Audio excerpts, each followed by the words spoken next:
Alright guys, this chapter of Black Clover was something special. I have been eagerly awaiting the story of Nacht to be presented to us for ages now, and so to have it presented is absolutely amazing.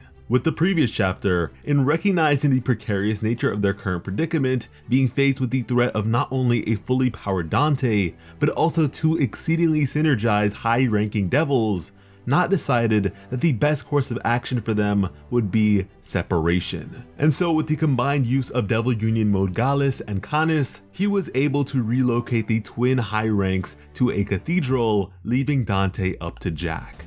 And in wasting no time at all, Nacht would expand his mana zone and the three would begin their hellish game of tag. The devil's attacks were unrelenting and sporadic.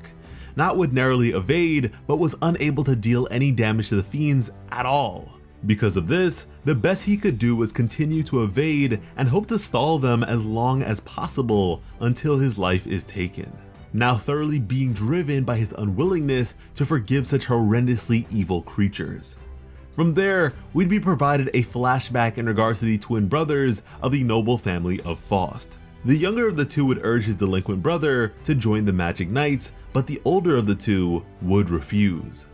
Following this, the likes of a young Yami would appear and call upon the younger brother, Morgan, to join him for their mission. But just before departing, would urge the older of the two not to get into too much trouble, now referring to him as Nacht. With this latest chapter, we'd open up to the further recounting of Nacht, who as a child always did as he pleased, and with this being the case, doing bad things just came naturally to him as he lived life with his sole convenience in mind. His younger brother Morgan, on the other hand, was a light in the dark that would always put others before himself and was loved by all. And interestingly enough, what he apparently possessed was light magic. And with all this, despite possessing the same physical appearance, in the presence of such a saintly spirit, Nacht could not help but feel alienated in relation to his perfect sibling. And this was further expressed by the rebellious dyeing of his hair as to further differentiate himself from his brother. And once he gained access to magic, he would use it to confirm a rumor of another oddball character with peculiar magics. It was none other than a teenage Yami, who immediately presumed this sudden appearance to be the issuing of a fight. Nacht would subsequently recognize him to be a really rare sort of person, someone he could properly relate to, perhaps on account of their similar magics. From there, the two would go on to be pretty good friends. They'd always be up to no good, but would do so just below the threshold of the Magic Knight's involvement. However, sometime after this, his brother Morgan and Yami would join the Aqua Deer. Now, from Nacht's perspective, Yami didn't seem like the type who would do well as a knight. But his brother, who was accepting of all, would help him out tremendously, and so Yami would adjust. To Morgan, Nacht and Yami were cut from the same cloth, even beyond their sort of magic, but Nacht wasn't a fan of this comparison. Morgan would often applaud his brother's magical talent and continuously urge him to join the Knights, but would be repeatedly refused. However, on his 18th birthday, Nacht was summoned by his parents, his initial thinking being that it was a bit late for an intervention, and would make it clear that he was perfectly fine with them making his younger brother the proper heir of the family name. But they'd correct him. They would express that in fact, he would be the one to carry on the Faust family legacy. With this, his father would use the very same shadow magics we had seen Nacht express in the past. His parents were in fact cultists.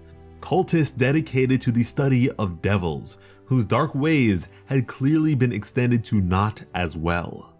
Nacht was visibly shaken by this revelation. A sensation of fear would wash over him, yet he was able to find a certain majesty in this, something that terrified yet inspired him. This sort of acceptance and recognition brought not only a cold sweat, but a smile to his face. He was happy to know that he wasn't the oddity of the family, that Morgan was. And so while Morgan and Yami continued their adventures as Magic Knights, growing together as an incredible pairing of light and dark, Nacht was practicing sacrilege and obsessed with his devilish studies. He was a natural, a true genius in such ways, having contracted 4 devils with great expediency. And because of this, it was proposed that he take things further and form a contract with an even greater creature, the one known as Lucifero, supreme ruler of the underworld, the patron of time, space, and gravity, the very monster that fuels the power of Dante today. A notion that shocked but certainly interested not. But just as he was about to accept, he would suddenly be told to stop, as Morgan had infiltrated their ranks. He would immediately condemn their sinful acts and urge his brother to stop, as to go further would be incredibly dangerous. But that's exactly what interested Not so much. He was thrilled by the prospect and would place the contract ring around his wrist.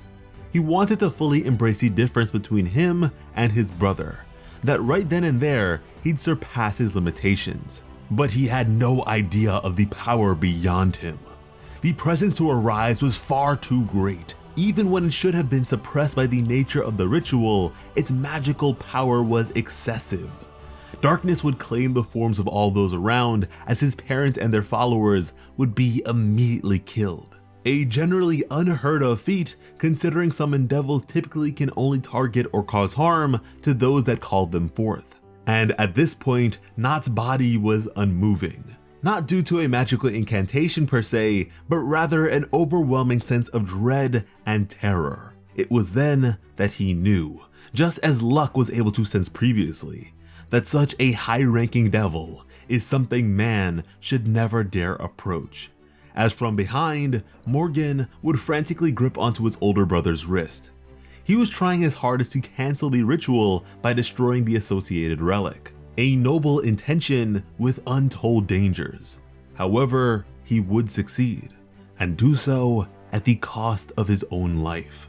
And as he inched closer and closer to death's door, he'd consider this his punishment for not telling the Magic Knights about his family's dabbling in forbidden magics. Not couldn't understand why his brother would do such a thing, but Morgan would respond that his dream was to protect the Clover Kingdom alongside his older brother as warriors of light and dark. Just as the light in his eyes would fade away, he was gone. This absurdly virtuous soul had been claimed by evil. Not truly did love and adore his luminous little brother, a brilliant shine that he feared he'd taint by proximity. He would wail at the top of his lungs, he would plead with the divine to save his innocent brother, that the sin was all his own, that he should be the one to die instead.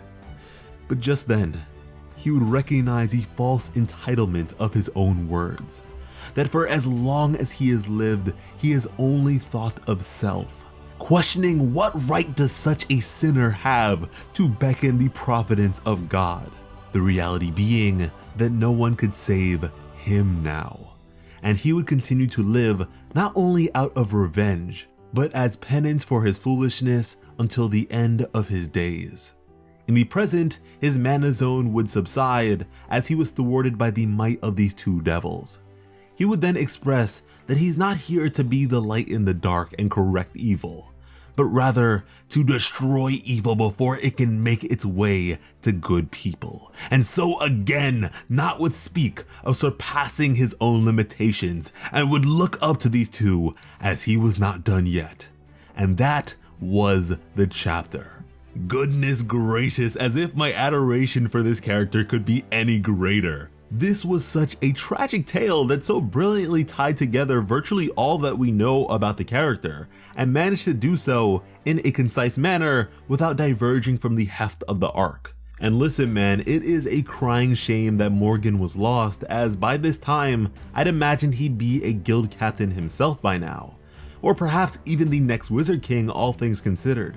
But yeah, I am absolutely ready to see Not put in that work, and I hope you are too. Apparently there is going to be a major announcement coming with next week's chapter, so I'm all around pretty hype. At this point, we do know that the anime is ending, but perhaps this could be the announcement of a new studio to properly handle the property, a film, or maybe even a spin-off. At the very least, I just hope it is something substantial for us all to care about, because as someone who has been with Black Clover since the very beginning, anticipating it before the first chapter even dropped, I really want to see it prosper. And hopefully you feel the very same way and are willing to subscribe to the channel with notifications on, because we would love nothing more than to keep giving you more and more Black Clover greatness to enjoy. There's also our Instagram and Twitter pages at PlotArmorYT that are dedicated to bringing you the latest and greatest anime and manga news, leaks, memes, and information. And if you'd care to support us and what we do for you even further, go ahead and give our Patreon page a look as well. Because when it comes to bringing you some of the best Black Clover content on the platform, Plot Armor has you covered. As always, I'm Sliceable Otaku. Thank you all so much for watching and have an awesome day. I love you.